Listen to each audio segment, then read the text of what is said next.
Today on How It's Made. Cycling shoes.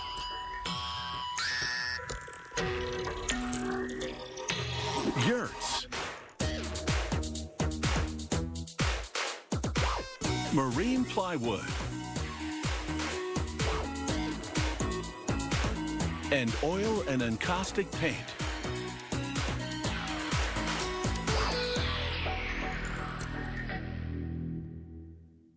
Cycling shoes have cleats for bolting the foot to the pedal. The cyclist is connected to the bicycle, body and sole. Bike shoes with clip-in cleats are a fairly recent innovation.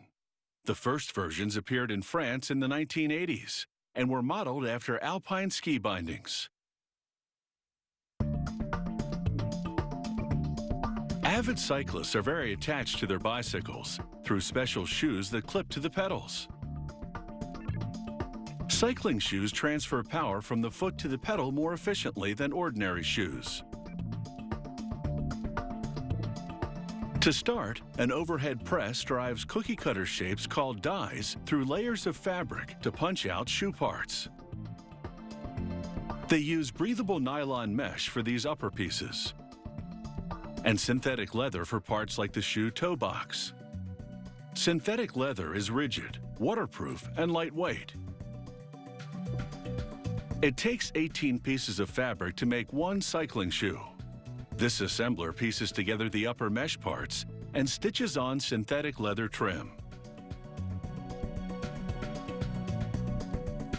She adds a synthetic leather side with vent holes. It gives the cycling shoe structure.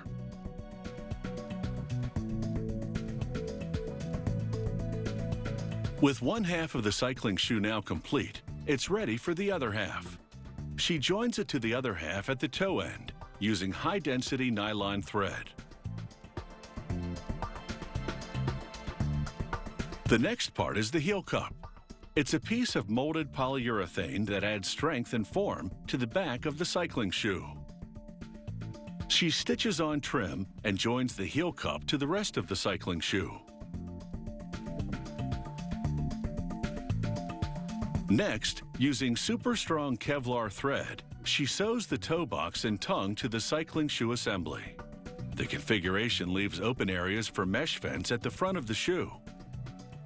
The shoe upper is now complete and ready for the inner sole. It's made of high-density plastic. The employee tacks it to a foot mold using small nails. He sets it aside and places a pair of shoe uppers in hot and rounded clamps to warm them to a pliable state. He stretches each upper around a foot mold with a tacked inner sole. Then it's over to a machine that oozes epoxy, a high-strength glue that is impervious to weather extremes. The machine grips and folds the cycling shoe upper to the sole as it applies epoxy to seal them together. The epoxy hardens quickly, and a computer-controlled grinder gets rid of the excess.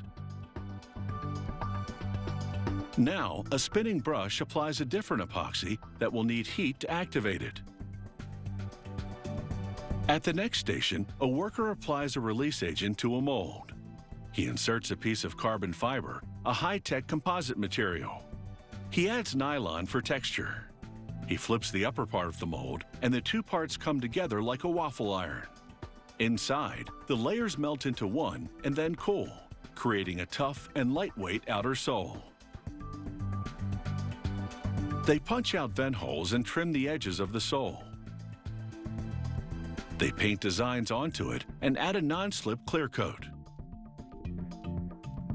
He glues tough nylon mesh over the vent holes to keep the dirt out.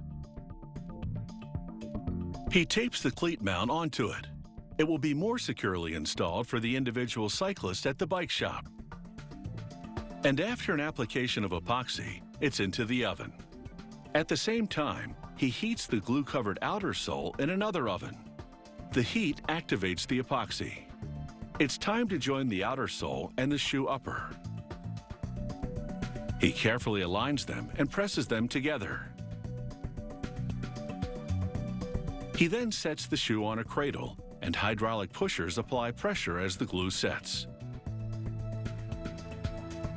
He presses the foot form that's still inside the shoe onto a sharp post, stabilizing it to pull the shoe off.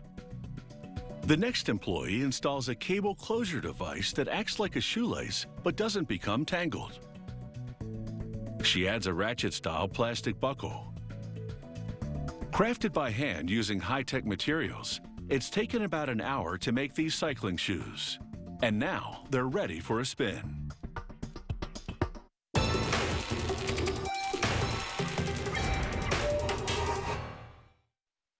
For centuries, yurts have been home to herders on the Asian plateau. They continue to offer practicality and portability.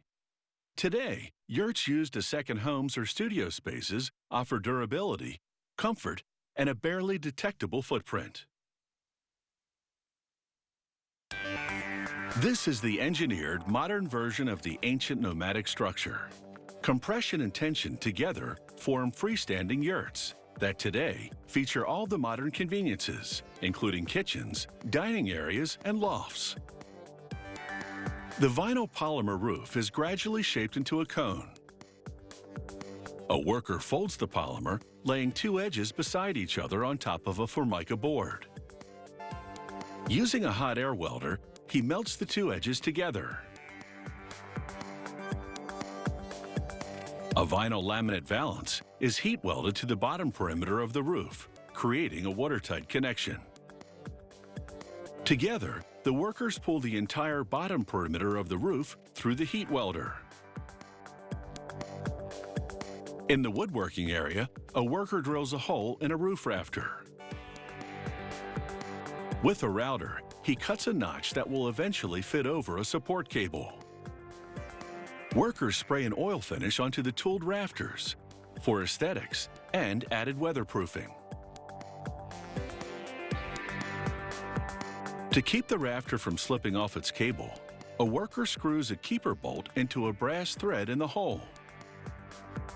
He assembles the compression ring, which sits at the top of the yurt. He screws in rafter brackets made of galvanized steel. A worker uses silicone glue to attach a rubber gasket to the bottom edge of the roof's acrylic dome. The workers rest it on the compression ring, where it'll be held in place by cables and stainless steel springs. They begin preparing the yurt's lattice wall. The vertical grain pieces of Douglas fir are dipped in water-based non-toxic penetrating oil. The pieces for the lattice wall are placed in a multiple-head boring machine. In one shot, it precision drills 200 identical holes through several pieces of wood. A worker begins assembling the lattice wall. As he lines up the pieces of wood, he flexes them to test their strength. The alloy rivets he places in the holes will act as hinges. He uses a pneumatic riveting machine to assemble the wall. Its load-bearing capability, once fully assembled, is extremely high. Larger yurts will have walls with as many as 200 pieces, while smaller yurts will have closer to 100. Once riveting is complete, the worker makes sure the wall spreads properly. On site, workers spread the lattice wall. They bolt both ends of the lattice to the door jambs. A worker places the galvanized aircraft cable in the upper notch of the lattice wall. Workers attach roof rafters to the compression ring. The ring end of the rafter is attached to the brackets with the through bolt, while the wall end of the rafter attaches to the cable. The rafters are made of machined stress-rated wood, which can withstand the weight of snow. They level the compression ring. They drape a polyester insulation lining over the rafters and fasten it securely in place. They cover the insulation lining with a highly efficient reflective insulation.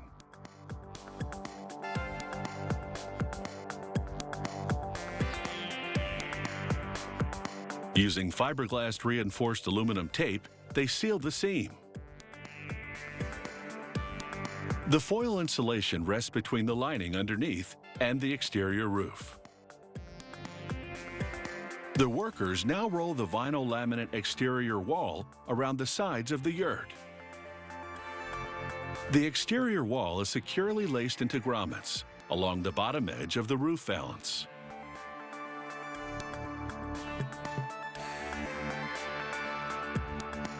A worker standing in the compression ring hoists the acrylic dome up to the top of the roof and positions it on the compression ring frame. Yurt windows are sewn in with mosquito netting and have a clear vinyl covering. All in all, yurt living means never pulling up stakes.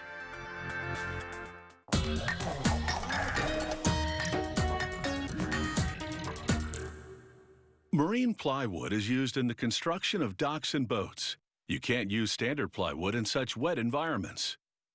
Marine plywood isn't affected by moisture because it's made from sheets of a tropical hardwood that's naturally water-resistant and bonded with water-resistant glue. Marine plywood is typically used in boats, for flooring, bulkheads, and furniture. The surface is typically a decorative type of wood veneer, such as oak, maple, teak, or mahogany. The core, however, is made of bonded layers of okume, a water-resistant species that grows in the hot and humid equatorial forest of Gabon in Africa.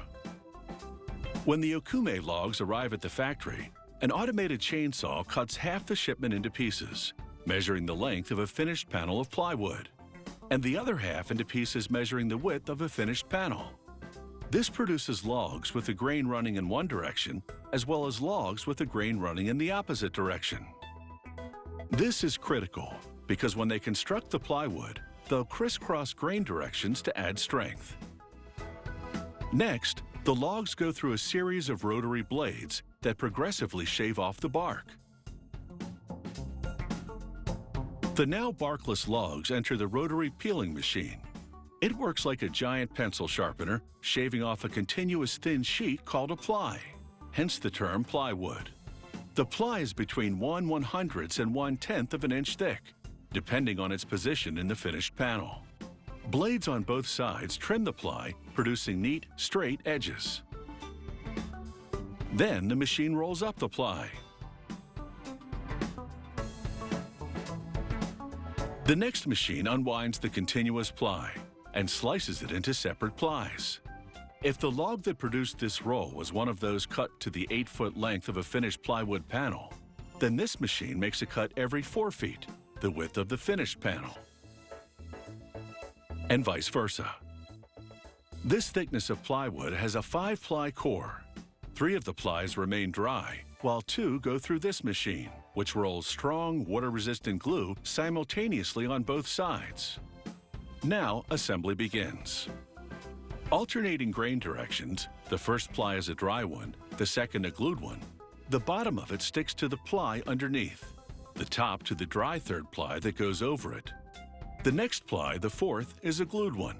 The bottom sticks to the ply underneath, and the top to the 5th and final ply, a dry one above. Workers use a powerful pneumatic staple gun to attach this assembled core along the front edge so that it doesn't come apart as it enters the press. The press holds 10 core assemblies at a time. The current thickness of a core is the sum of the piles plus glue. The press will reduce that by 10%. It applies about 170 pounds per square inch of pressure, while at the same time heating the core to 250 degrees Fahrenheit to literally cook the adhesive. The core exits the press after 7 minutes. The ply is now perfectly flat and solidly bonded. The wood veneer for the core's decorative facing is very thin, barely more than 1/100th of an inch. To create a pattern resembling a hardwood floor, they join 2 strips at a time with a wavy thread of glue. Next, they join the 2 mated strips to 2 others and so on, until the assembled veneer are the length and width of the plywood core. The core, meanwhile, goes through the glue machine, which coats both top and bottom with adhesive. The veneer sheet is also glued, but on one side only. Workers lay the veneer glued side up, then carefully place the core onto it. A second veneer, glued side down, goes on top. The okume core is now sandwiched between two decorative wood veneers. The press applies the same heat and pressure as it did to the core assembly, but for just 1 minute. The result? A finished sheet of, in this case, cherry veneered marine plywood. Marine plywood comes not just in a variety of veneer choices, but also in a range of thicknesses. Typically comprised of 3 to 13 plies, always an odd number, in order to have equal weight on either side of the central ply for balance.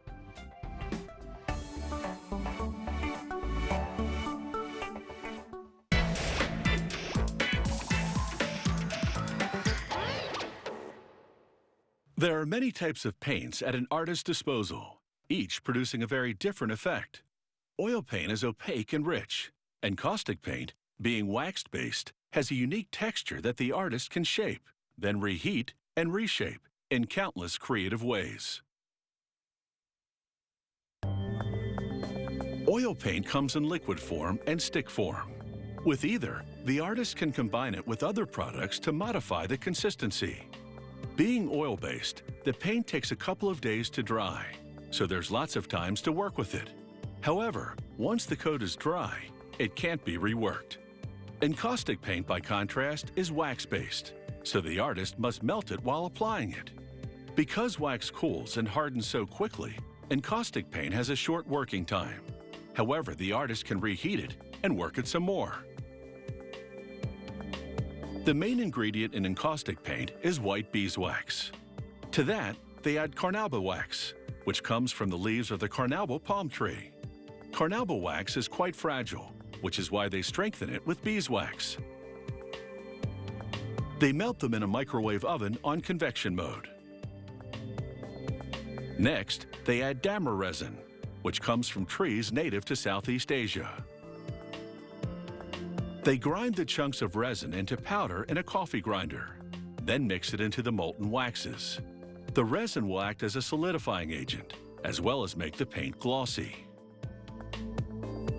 Once the ingredients are evenly blended, they pour the mix through cheesecloth to filter out minute plant particles which the resin contained. They weigh out a quantity of synthetic pigment and add it to the wax resin mixture. The ratio of pigment to mixture varies by color. Some have more wax and less pigment, and others vice versa. This manufacturer won't reveal any specifics about ingredient proportions. Its paint recipes are top secret. After mixing for about 15 minutes, the paint is ready. They carefully pour it into a mold. This type of mold produces sticks.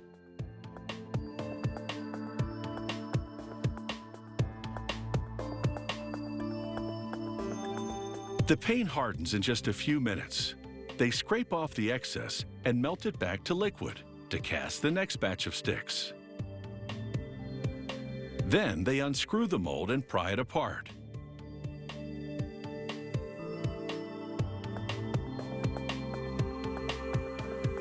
Once the mold is safely opened, they gently extract the finished encaustic sticks.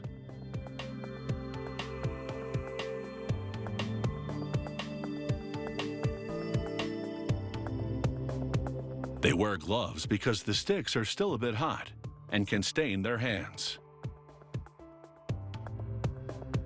For those same reasons, they wrap the sticks once labeled in plastic.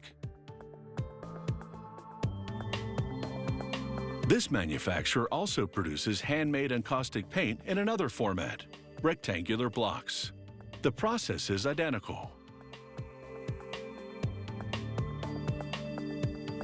The mold is made of flexible rubber. The paint hardens sooner than in a metal mold because rubber dissipates heat far faster than metal does.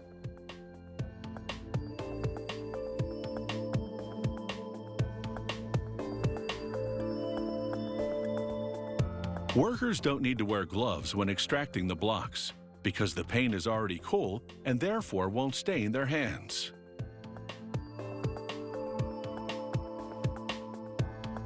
To make oil paint sticks, they first make a large batch of oil paint out of walnut oil, pigment, a drying agent, and a bit of wax. Then they weigh out a specific quantity and add more walnut oil. Next, they add combined carnauba wax and beeswax, which are necessary to form the stick shape. However, less wax than for encaustic sticks. They blend all these ingredients for about 15 minutes, then pour the paint into a metal mold to cast sticks.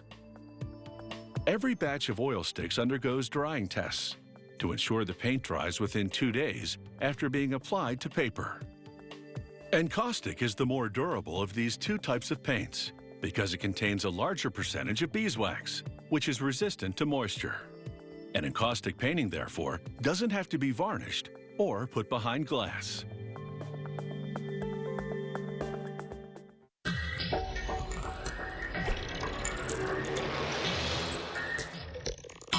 If you have any comments about the show, or if you'd like to suggest topics for future shows, drop us a line at sciencechannel.com/howitsmade.